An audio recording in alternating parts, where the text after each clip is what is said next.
Hello नमस्कार। समुत्कर्ष classes के इस ऑनलाइन प्लेटफॉर्म पर आप सभी का स्वागत है। हम लोग पढ़ रहे हैं फर्स्ट ग्रेड के प्रथम प्रश्न पत्र का मैथ सब्जेक्ट, जिसमें प्रथम प्रश्न पत्र में गणित के जो क्वेश्चन आ रहे हैं उसका सिलेबस कवर कर रहे हैं। इससे पहले हमने 3 क्लास से लिए।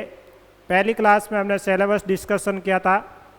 दूसरी क्लास में हमने संख्या पत्ति टॉपिक शुरू किया था। संख्या पत्ति में हमने पढ़ा था प्राकृत संख्याएं, पूर्ण संख्याएं और पूर्णांक संख्याएं।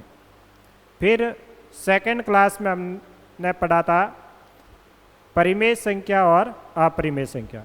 यदि आप चैनल पर पहली बार आए हैं तो आप इन क्लासों को ज़रूर पढ़िएगा और चैनल को सब्सक्राइब जरूर करें, जिससे आपको आने वाली क्लासें आसानी से मिल सके। आज हम लोग पढ़ेंगे वास्तविक संख्या और अवास्तविक संख्या या काल्पनिक संख्याएं। तो अपन स्टार्ट करते हैं।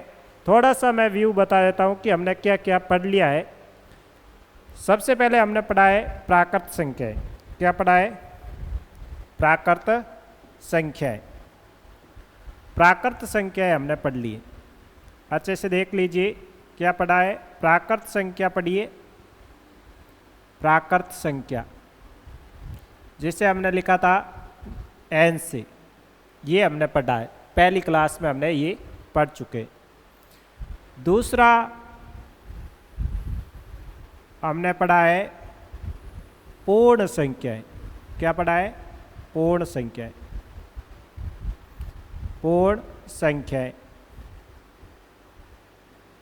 पूर्ण संख्या में प्राकृत संख्या शामिल होती है। इसी हिसाब से मैंने डायग्राम बनाया है। फिर हमने पढ़ी है पूर्णांक संख्याएं। क्या पढ़ी है? पूर्णांक संख्याएं। पूर्णांक संख्या। पूर्णांक संख्याएं। पूर्णांक संख्या में पूर्ण संख्याएं भी शामिल होती है और प्राकृत संख्याएं भी शामिल होती है। इसको हमने लिखा था W से, इसको हमने लिखा था Z से। और इससे पहले वाली क्लास में हमने पढ़ा था परिमेय संख्याएं। क्या पढ़ा था? परिमेय संख्याएं। परिमेय संख्याएं। परिमेय संख्याएं। परिमेय संख्याएं। परिमेय संख्या। परिमेय संख्या रेशनल नंबर। परिमेय संख्याएं। परिमेय संख्या में कौन कौन सी संख्याएं शामिल होती है? पूर्णांक भी शामिल होते हैं, पूर्ण भी शामिल होते हैं और प्राकृत संख्या भी शामिल होती है। परिमेय संख्या के साथ में एक संख्या और पढ़ी थी छोटी सी, जिसमें हमने पढ़ा था अपरिमेय संख्या। अपरिमेय संख्या। अपरिमेय संख्या। अपरिमेय संख्या को बना देता हूं मैं इधर। अपरिमेय संख्या। अपरिमेय संख्या। अपरिमेय संख्या। अपरिमेय संख्या। और आज जो हम पढ़ने वाले हैं वो पढ़ने वाले हैं वास्तविक संख्या। क्या पढ़ेंगे? वास्तविक संख्या। और वास्तविक संख्या में क्या क्या शामिल है वो बनाता हूँ, ध्यान से देखिए। वास्तविक संख्या में अपन लोग पढ़ेंगे जिसमें परिमेय संख्या भी शामिल हो और अपरिमेय संख्या भी क्या हो? शामिल हो। परिमेय भी शामिल हो और अपरिमेय संख्या भी शामिल हो, ऐसी संख्या को अपन कहते हैं वास्तविक संख्या है। फिर वास्तविक संख्या के साथ में अपन पढ़ेंगे अवास्तविक संख्या। क्या पढ़ेंगे? अवास्तविक संख्या। अवास्तविक संख्या। अवास्तविक संख्या। अवास्तविक संख्या का दूसरा नाम और चलता है काल्पनिक संख्या। काल्पनिक संख्या। काल्पनिक नंबर को बोलते हैं imaginary number. Imaginary number, imaginary number, imaginary number. और वास्तविक संख्या को अपन कहते हैं रियल नंबर, वास्तविक संख्या, वास्तविक संख्या, real number, real number. Okay, ये चीज़ें हमने यहाँ तक तो पढ़ ली है परिमेय संख्या। आज पढ़ना है अपने को वास्तविक संख्या और अवास्तविक संख्याएं। अवास्तविक संख्या क्या होती है उसके बारे में पढ़ेंगे और वास्तविक संख्या क्या होती है उसके बारे में पढ़ेंगे। तो सबसे पहले अपन स्टार्ट करते हैं वास्तविक संख्याएं क्या होती हैं। वास्तविक संख्याएं, दोनों संख्या एक साथ पढ़ेंगे, वास्तविक संख्या और अवास्तविक संख्या, या फिर अपन कह सकते हैं काल्पनिक नंबर। वास्तविक संख्या, वास्तविक संख्या, वास्तविक संख्या, वास्तविक संख्याएं और अवास्तविक संख्या, अवास्तविक संख्या, अवास्तविक संख्या। छोटा सा टॉपिक है, इसको अपन काल्पनिक संख्या भी कह सकते हैं। काल्पनिक संख्या, काल्पनिक संख्या, इमेजिनरी नंबर बोलते हैं इंग्लिश में, इमेजिनरी नंबर, इमेजिनरी नंबर्स। और इसको बोलते हैं रियल नंबर, रियल नंबर्स। अभी तक हमने जितने भी नंबर्स पढ़े हैं ना, जैसे प्राकृत संख्या है, पूर्ण संख्या है, परिमेय संख्या है, पूर्णांक संख्या है, अपरिमेय संख्या है, वो सारी की सारी किस संख्या में शामिल है? वास्तविक संख्या में शामिल है। वास्तविक संख्या जो नहीं होगी वो किस में होगी? अवास्तविक संख्या होगी। ये तो हुई परिभाषा। भाई वास्तविक संख्या में अभी जो हमने डायग्राम बनाया है ये वाला, इधर इस डायग्राम में आप देख सकते हैं वास्तविक संख्या में सारी संख्याएं शामिल है कंप्लीटली। प्राकृत संख्या भी वास्तविक संख्या होती है, पूर्ण संख्या भी होती है, पूर्णांक भी होती है, परिमेय भी होती है और अपरिमेय संख्या भी होती है। इनके अलावा भी कुछ संख्याएं होती है जिनको अपन वास्तविक संख्या नहीं कह सकते, क्या कहते हैं उसको? अवास्तविक संख्या कहते हैं। तो वो अपन पढ़ने वाले हैं। वास्तविक संख्या परिभाषा क्या लिखेंगे, या फिर अपन लोगों को पता कैसे चलेगा कि कौन सी वास्तविक है और कौन सी अवास्तविक है? उसके लिए अपन लिख रहे हैं ऐसी संख्या, ऐसी संख्याएं, ऐसी संख्याएं, ऐसी संख्याएं जिनका जिनका वर्ग करने पर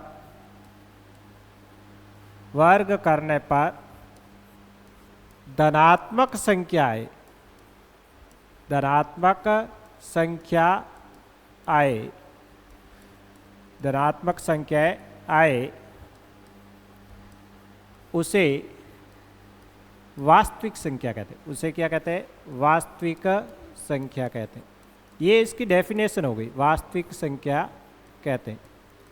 कोई भी आपको संख्याएं पूछेंगे तो अपन उसका वर्ग करेंगे। क्या करेंगे? वर्ग, स्क्वायर करेंगे। अगर स्क्वायर धनात्मक मिले, पॉजिटिव मिले, तो अपन उसको क्या कहेंगे? वास्तविक संख्या कहेंगे।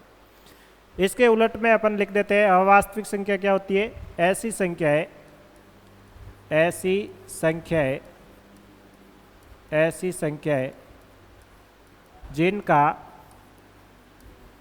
वर्ग करने पर, जिनका वर्ग करने पर ऋणात्मक संख्या प्राप्त हो, ऋणात्मक संख्या प्राप्त हो, ऋणात्मक संख्या प्राप्त हो, उन्हें अवास्तविक संख्या, अवास्तविक संख्या, अवास्तविक संख्या या काल्पनिक संख्या कहते हैं। काल्पनिक संख्याएं कहते हैं। साधारण सी डेफिनेशन है इसकी, बहुत आसानी से अपन पहचान कर सकते। काल्पनिक संख्याएं कहते हैं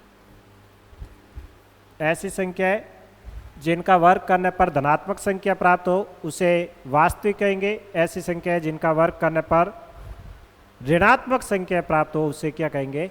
अवास्तविक संख्या कहेंगे। इसके एग्जाम्पल देख लेते हैं। एग्जाम्पल जैसे -2 आ गया, -3 आ गया, √3 आ गया, √5 आ गया। इन सब का अगर अपन वर्ग करें तो हमेशा आपको क्या मिलेगा? वर्ग का मतलब इसकी घात 2 लगा दे तो हमेशा क्या प्राप्त होगा? आपको पॉजिटिव नंबर प्राप्त होगा, धनात्मक संख्या प्राप्त होगी। कैसी संख्या प्राप्त होगी? धनात्मक। -2 का स्क्वायर करोगे 4 आएगा, -3 का स्क्वायर प्लस का 9 आएगा। स्क्वायर रूट का स्क्वायर करोगे, इस वर्गमूल के चिन्ह का स्क्वायर करोगे तो स्क्वायर और स्क्वायर रूट आपस में क्या हो जाएंगे? कैंसिल हो जाएंगे। तो इस 2 से ये स्क्वायर रूट कैंसिल हो जाएगा, कितना आएगा? 5 आएगा। इससे ये कैंसिल हो जाएगा, कितना आएगा? 3 आएगा। अंडर रूट का स्क्वायर करते हैं तो अंडर रूट क्या हो जाता है? कैंसिल हो जाता है। जितनी भी ऐसी संख्या है वो सारी क्या होगी? वास्तविक संख्या। या फिर मैं ये कह सकता हूँ कि प्राकृत संख्या ले लो, पूर्ण संख्या ले लो, पूर्णांक संख्या ले लो, परिमेय संख्या ले लो, अपरिमेय संख्या ले लो, जो भी ये संख्या है वो सारी की सारी संख्या क्या है? वास्तविक संख्या है। तो फिर अवास्तविक संख्या में कौन सी संख्या बचेगी उसका भी देख लेते हैं। अवास्तविक संख्या में आप मुझे ये बताओ कि भाई अंडर रूट के अंदर नेगेटिव नंबर है, -3 ले लिया, इसका स्क्वायर करो। इसका स्क्वायर करोगे तो बताओ वास्तविक है का अवास्तविक है? अंडर रूट -5 इसका स्क्वायर करो, क्या धनात्मक संख्या आएगी? स्क्वायर तो किसको हटाएगा? अंडर रूट को। आंसर कितना आएगा? -3 आएगा। तो ये कैसी संख्या है? काल्पनिक संख्या है। स्क्वायर इसको कट करेगा, आएगा कितना? -5। ये कैसी संख्या है? काल्पनिक संख्या है। तो वास्तविक संख्या और काल्पनिक संख्या आपको पता चल गई होगी। वास्तविक संख्या जिनका वर्ग करने पर धनात्मक संख्या है उसे वास्तविक संख्या कहेंगे। जिनका वर्ग करने पर ऋणात्मक संख्या है उसे क्या कहेंगे? काल्पनिक संख्याएं कहेंगे या इमेजिनरी नंबर कहेंगे। ये था अपने संख्याओं वाला टॉपिक जिसमें हमने पढ़ा प्राकृत संख्याएं, पूर्ण संख्या, पूर्णांक संख्याएं, परिमेय संख्या, अपरिमेय संख्या, वास्तविक संख्या और अवास्तविक संख्या। नेक्स्ट टॉपिक अपन लेते हैं अभाज्य संख्याएं। कौन सा टॉपिक पढ़ेंगे? अभाज्य संख्याएं। अभाज्य संख्या क्या होती है वो देखते हैं। अभाज्य संख्या, अभाज्य संख्या, अभाज्य संख्या, अभाज्य संख्या। अभाज्य संख्या बहुत अच्छा टॉपिक है, इससे भी क्वेश्चन कई बार पुटअप होता है। अभाज्य संख्या देखो अपने सिलेबस में था संख्या पद्धति और उस संख्या पद्धति में भी टॉपिक दिया हुआ वास्तविक संख्या है। वास्तविक संख्या में सारी संख्याएं जो जो शामिल थी वो हमने पढ़ ली। अब कुछ संख्याएं और बची है जिसमें अभाज्य संख्या प्राइम नंबर, एक तो ये बचा है प्राइम नंबर, और इसके बाद में अपन पढ़ेंगे भाज्य संख्या। भाई प्राइम नंबर पढ़ रहे हो, अभाज्य संख्या, तो भाज्य संख्या पढ़ना जरूरी है। फिर अपन थोड़ा सा देख लेंगे सम संख्याएं क्या होती है और विषम संख्याएं क्या होती है। ठीक है, उसके बाद अपन पढ़ेंगे वास्तविक संख्याओं के दशमलव प्रसार। वास्तविक संख्याओं के दशमलव प्रसार किस प्रकार का होता है, या फिर वास्तविक संख्या दशमलव प्रसार में फिर अपरिमेय संख्या है कि परिमेय संख्या है। परिमेय संख्या है तो उसको P/Q के रूप में कैसे लिखा जा सकता है, वो वाला टॉपिक पढ़ेंगे। अभी अपन पढ़ते हैं अभाज्य संख्या। अभाज्य संख्या क्या होती है, परिभाषा क्या होती है? ऐसी संख्याएं, ऐसी संख्याएं, ऐसी संख्याएं जिनके जिनके केवल केवल दो गुणनखंड हो, केवल दो गुणनखंड हो, केवल दो गुणनखंड हो। ऐसी संख्या है जिनके केवल दो गुणनखंड हो। गुणनखंड का क्या मीनिंग है ये भी तो आना चाहिए भाई, परिभाषा रट लेने से तो काम चलेगा नहीं। अपन फर्स्ट ग्रेड की तैयारी कर रहे हैं, अपना कंसेप्ट क्लियर होना चाहिए। गुणनखंड का मीनिंग ये है कि भाई कोई भी जो संख्या दे रहे उस संख्या में किस किस संख्या का भाग जा रहा है। तो अभाज्य संख्या होगी तो उसमें आप ध्यान रखोगे अभाज्य संख्या का गुणनखंड, अभाज्य संख्या का गुणनखंड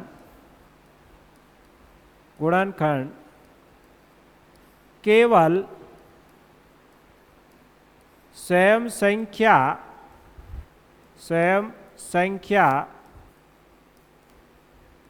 तथा एक होता है। स्वयं संख्या तथा एक होता है। क्या पढ़ रहे हैं? अभाज्य संख्या, अभाज्य संख्या का गुणनखंड केवल संख्या, केवल स्वयं संख्या तथा एक होता है। उस संख्या में सिर्फ और सिर्फ ओनली उस संख्या का भाग जाएगा, ओनली उस संख्या का भाग जाएगा, और दूसरा एक का भाग जाएगा, दूसरा अन्य संख्या का भाग नहीं जाएगा। कहने का मतलब ये हो गया कि गुणनखंड का चेकअप कैसे करोगे? आपको भाग लगाना है, देखना है कि वही उस संख्या में भाग किस किस का जा रहा है। जिस जिसका भाग जाएगा वो उस संख्या का क्या कहलाएगा? गुणनखंड कहलाएगा। अगर उस स्वयं संख्या तथा एक के अलावा किसी संख्या का भाग नहीं जा रहा है तो अपन उस संख्या को क्या कहेंगे? अभाज्य संख्या कहेंगे। क्या कहेंगे? अभाज्य संख्या, प्राइम नंबर कहेंगे। तो ऐसी संख्या है कौन सी वो देख लेते हैं। सबसे पहले अपन अगर देखें दो में किस संख्या का भाग जाता है? दो में सिर्फ और सिर्फ या तो दो का भाग जाएगा या एक का जाएगा। दो में दो का भाग जा सकता है या फिर एक का जा सकता है। दो तो स्वयं संख्या है, स्वयं संख्या का भाग जा रहा है, और एक एक का जा रहा है। तो गुणनखंड कितने हो गए? दो, एक ये और एक ये। और परिभाषा भी क्या है? केवल दो गुणनखंड हो। केवल कितने गुणनखंड हो? दो। उसको अपन क्या कहते हैं? अभाज्य संख्या कहते हैं। जैसे तीन में किसका भाग जाता है? एक और तीन का ही जाएगा। भाग जाने का मतलब ये नहीं है कि दशमलव में दे दो आप भाग जाने का मतलब वो पूर्णतः विभाजित होनी चाहिए, शांत नंबर होना चाहिए। अब जिनको शांत शब्द समझ में नहीं आ रहा है वो हमारी पहली वाली क्लास जरूर देखें, जिससे आपको पता चल सके कि शांत का अर्थ क्या है। शांत का मतलब होता है पूरा विभाजित हो जाना, संख्या पूर्णतः विभाजित हो जाना, उसे बोलते हैं अपन शांत संख्या। तो तीन में तीन का ही भाग जाएगा और तीन में एक का भाग जाएगा। और ले लेते हैं 5 है, 7 है, 9 ले ले क्या भाई? 9 अभाज्य संख्या है। कुछ के तो ये प्रॉब्लम हो गई होगी कि दो के बाद में 3 के बाद में 5 के बाद में 7, एक अंतर करके सर ले रहे हैं, तो 9 भी होना चाहिए। लेकिन 9 अभाज्य संख्या नहीं है, रटना नहीं है। 9 क्या है? देखो 9 के गुणनखंड क्या क्या हो सकते हैं? 9 में 1 का भाग जा रहा है, 3 का भाग जा रहा है, और 9 स्वयं का भी तो जा रहा है भाई। 1 और 9 का जाता तो कोई बात नहीं, 3 एक बीच में और आ गया, तो इसके गुणनखंड कितने हो गए? 3 गुणनखंड हो गए। कितने गुणनखंड हो गए? 3। तो ये अभाज्य संख्या नहीं है, ये कैसी संख्या है? भाज्य संख्या है। ये कैसी संख्या है? भाज्य। अब कुछ एडवांस बच्चे भी होंगे, उनके दिमाग में आ रहा होगा कि 2 से क्यों स्टार्ट किया भाई? 2 से क्यों स्टार्ट किया, 1 से क्यों नहीं किया? 1 कैसी संख्या है? अगर हमारे एग्जाम में तो यही पूछा जाएगा, 1 भाज्य है या अभाज्य? प्रॉब्लम तो यहाँ भी है। तो अपन वापस चलते हैं डेफिनेशन पर। परिभाषा क्या लिखी हमने? ऐसी संख्या जिनके केवल दो गुणनखंड हो, दो गुणनखंड होने चाहिए, एक तो एक हो और एक स्वयं संख्या हो। तो एक के गुणनखंड कितने होंगे बताओ? आप कहोगे एक तो एक होना चाहिए। एक क्या होना चाहिए? एक। और एक स्वयं संख्या फिर एक होना चाहिए। है तो दोनों सेम ही भाई, दोनों गुणनखंड क्या है? समान है। इसका मतलब एक का तो केवल एक गुणनखंड है। केवल क्या है? एक ही गुणनखंड है, केवल एक गुणनखंड है इसका।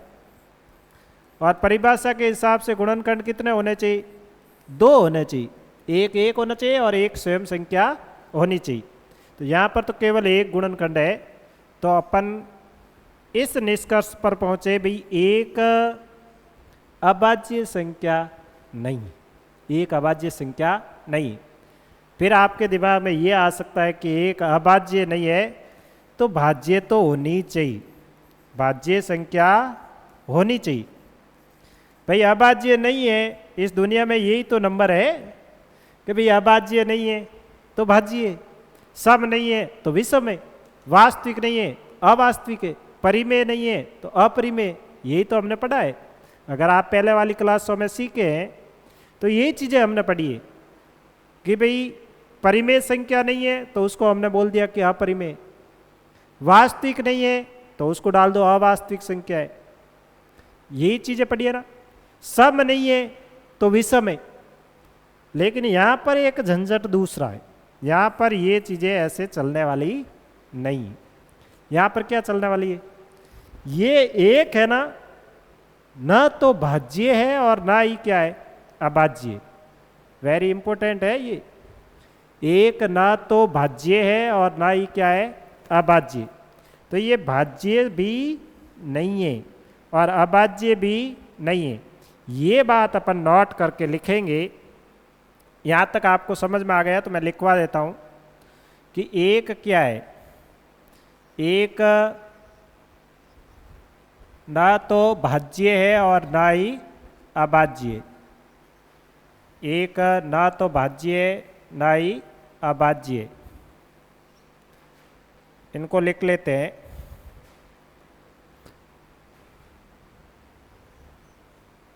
अभाज्य संख्या, वापस लिख देता हूँ, मिट गया है। अभाज्य संख्या का गुणनखंड केवल स्वयं संख्या तथा एक होता है। ठीक है। दूसरा लिखोगे एक न तो भाज्य है, ना तो भाज्य है, ना ही अभाज्य, ना ही अभाज्य। क्लियर? ये बात आपके क्लियर हो जानी चाहिए। एक न तो भाज्य है और ना ही अभाज्य। क्यों नहीं है ये हमने आपको समझा दिया है। नेक्स्ट अपन देखते हैं, एक भाज्य है ना अभाज्य है, तो बताओ सबसे छोटी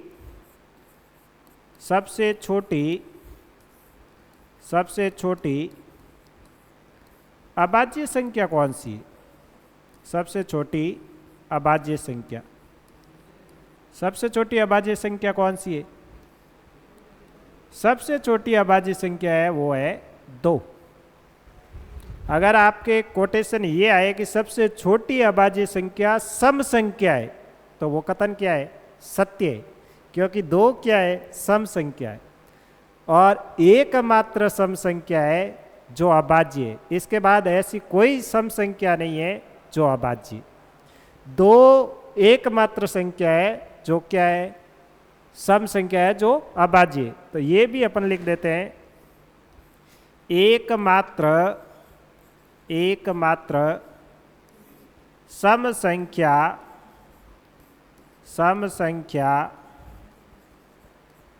जो अभाज्य, जो क्या है? अभाज्य है, वो कौन सी है? 2 है। ठीक है। फिर अपन लिख लेते हैं सबसे छोटी विषम अभाज्य संख्या कौन सी है? सबसे छोटी सबसे छोटी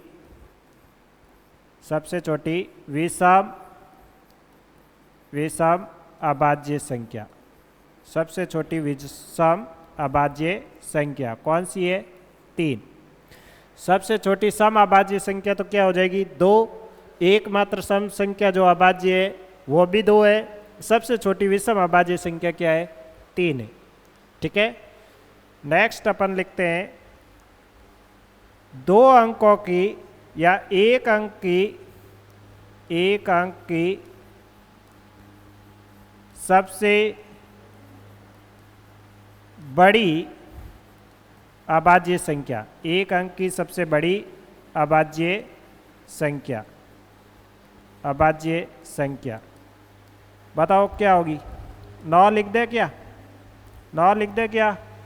अभी आपको समझाया है कि 9 क्या है?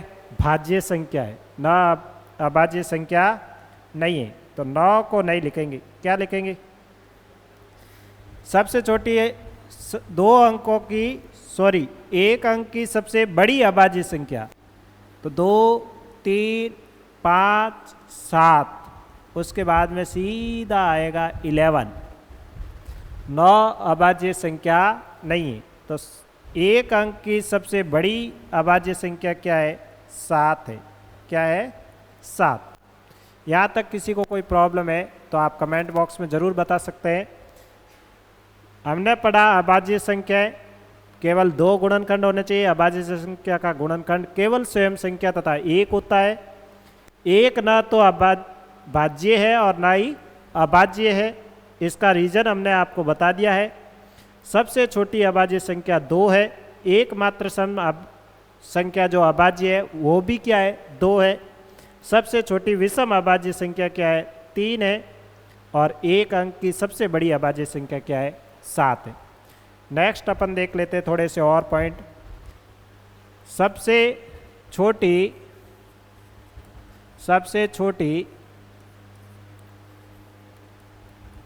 2 अंकों की अभाज्य संख्या कौन सी होगी? अभाज्य संख्या 11 है। अभाज्य संख्या क्या है? 11। 2 अंकों की सबसे छोटी अभाज्य संख्या क्या है? 11। और 2 अंकों की सबसे बड़ी पूछ ले तो 2 अंकों की सबसे बड़ी अभाज्य संख्या। ये छोटे छोटे कंसेप्ट है, कथन कारण में पूछे जाते हैं। ऑब्जेक्टिव में इस टाइप के ऑब्जेक्टिव बन सकते हैं, आपके क्लियर होना चाहिए। अभाज्य संख्या क्या हो जाएगी? 97। 97 में किसी का भाग नहीं जाता। 97 में किसी का भाग नहीं जाएगा, 97 का ही जाएगा। आप लोगों ने छोटी क्लासों में पहाड़े सीखे होंगे। 97 आया है क्या किसी के पहाड़े में? 98 आता है, 99 आता है, 100 आता है, लेकिन 97 नहीं आएगा। 96 भी आएगा, तो 97 है। फिर अपन थोड़े छोटे कंसेप्ट और देख लेते हैं कि भाई 1 से 25 तक कितनी अभाज्य संख्या है? 1 से 25 तक कितनी अभाज्य संख्या है? तो कितनी अभाज्य संख्या होगी? 9। 1 से 25 तक कितनी अभाज्य संख्या है? 1 से 25 तक अभाज्य संख्या है। भाई गिनने बैठोगे तो टाइम अपने पास क्या होता है? कम होता है। इससे अच्छा अपने को कुछ चीज़ें क्या कर लेनी है? याद रख लेनी है। गिन भी सकते हैं। 1 से 25 तक गिनना बहुत आसान है, मैं गिनवा देता हूँ आपको। 2, 3, 5, 7, 11, 13, 17, 19, 23 हो गए 25। कितनी हो गई? 1, 2, 3, 4, 5, 6, 7, 8, 9। तो 1 से 25 तक अभाज्य संख्या कितनी है? 9। 1 से 25 तक अभाज्य संख्या कितनी है? 9। अगर आपको पूछ ले 1 से 30 तक 1 से 30 तक अभाज्य संख्याएं कितनी है? अभाज्य संख्याएं 1 से 30 तक अभाज्य संख्याएं कितनी है? तो भाई 25 तक तो लिखी हुई है, 23 के बाद में अभाज्य संख्या कौन सी आएगी? 24 नहीं है, 25 नहीं है, 26 नहीं है, 27 नहीं है, 28 नहीं है, सीधा क्या आएगा? 29। एक ही तो बढ़ेगी, तो हो जाएगी कितनी संख्या है? 10। ठीक है, नेक्स्ट लिख लेते हैं 1 से 50 तक। 1 से 50 तक अभाज्य संख्या, अभाज्य संख्या। ये डायरेक्ट प्रश्न बने हुए, वहाँ आप गिनने बैठोगे, एक भी चूक गए तो ऑप्शन आपको ऐसे मिलेंगे 9, 10, 11, 12। कितनी अभाज्य संख्या है? 9 है, 10 है, 11 है, 12 है। मान लो एक भी आपसे स्किप हो गई तो आपका आंसर क्या हो जाएगा? गलत। इससे अच्छा आप निकाल सकते हैं, मैं ये नहीं कहता कि आपको निकालना ही नहीं है, कन्फर्मेशन के लिए निकाल सकते हो, लेकिन कुछ चीज़ें आपको याद रख कर चलनी है कि कितनी अभाज्य संख्याएं होती हैं। तो इसमें होती है आपके 15। 1 से 50 तक कितनी अभाज्य संख्याएं होगी? 15 अभाज्य संख्याएं होगी। फिर देखते हैं 1 से 75 तक। 1 से 75 तक, 75 तक अभाज्य संख्याएं, अभाज्य संख्याएं 1 से 75 तक कितनी अभाज्य संख्याएं होगी? 1 से 75 तक होगी आपके 21। 1 से 75 तक कितनी हो जाएगी? 21। और 1 से 100 तक, 1 से 100 तक, 100 तक अभाज्य संख्याएं, अभाज्य संख्याएं, अभाज्य संख्याएं कितनी होती है? 25। ये तो सवाल कई बार बना हुआ है कि 1 से 100 तक कितनी अभाज्य संख्याएं होती हैं। तो ये कंसेप्ट है कुछ अभाज्य संख्या के, हमने पढ़ा है अभाज्य संख्या क्या होती है यहाँ से, और एक का कंसेप्ट पढ़ा है, ये आपको याद रखना है। सबसे छोटी अभाज्य संख्या सम संख्या है, 2 है। ठीक है, विषम अभाज्य संख्या सबसे छोटी है, वो 3 है। एक अंक की सबसे बड़ी अभाज्य संख्या है, वो 7 है। उसके बाद हमने पढ़ा है सबसे छोटी 2 अंकों की अभाज्य संख्या 11 है, 2 अंकों की सबसे बड़ी अभाज्य संख्या 97 है। ऐसे बनाया जाए तो बहुत सारे क्वेश्चन बन सकते हैं, 3 अंकों का भी बनाया जा सकता है, लेकिन कुछ कुछ क्वेश्चन हमने बनाए। 1 से 25 तक अभाज्य संख्या है, टोटल कितनी है? 9 है। 1 से 25 तक कितनी है? 9 है। फिर हमने पढ़ा 1 से 30 तक अभाज्य संख्या कितनी है? 10 है। ऐसा नहीं है कि मैं आपको रटवा रहा हूँ, यहाँ पर मैंने बता भी दिया है कि कौन कौन सी संख्या है। 30 तक तो हमने निकाली है, आगे भी आप निकाल सकते हो, आगे आप खुद ट्राई कर सकते हो कि कौन कौन सी अभाज्य संख्या। 1 से 50 तक की अभाज्य संख्या कितनी है? 15 है। 1 से 75 तक 21 है, और 1 से 100 तक कितनी है?